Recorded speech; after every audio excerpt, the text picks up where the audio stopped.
pagtanggap niyo sa akin ng maganda-maganda. Kasi na hindi lang naman siguro ako yung nakatulong sa mga bata. In a way, natulungan niyo din ako dahil madami din ako natutunan sa akin.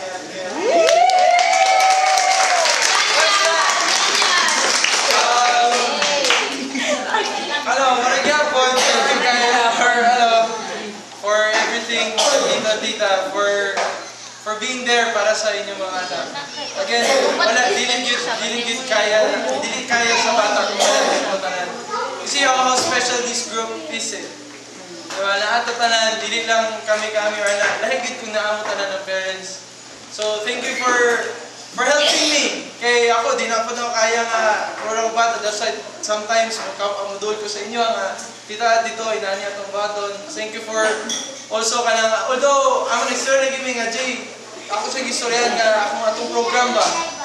Inani ka, hectic bitaw, mga 3 times a day, ana-ana. So, hopefully, inyo yung na-appreciate ang effort to help your kids. So very much appreciate. Ako yung help is from the heart yun. Ever since from the heart yun akong tabang sa mga bata. So thank you for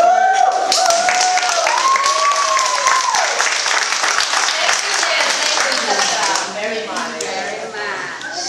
We hope na may susunod pa. We hope that next year you will still be around to help our kids. Like it's different.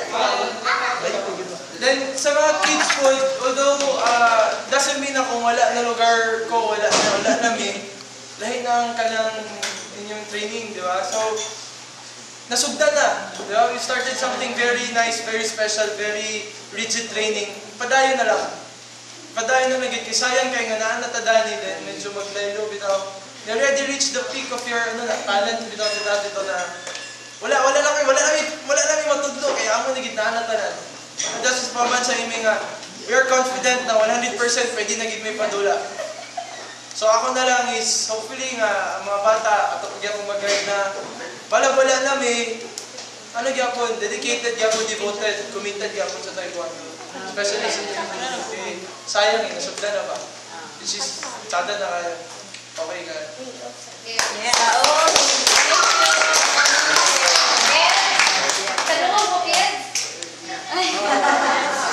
Saka sa mga hindi man nanalo this time, siguro yung laban ninyo, gawin na lang natin something positive. Yung mga pagkakamaling nagawa dun sa laro, huwag na lang ulitin ulit. I'm sure next time makukuha naman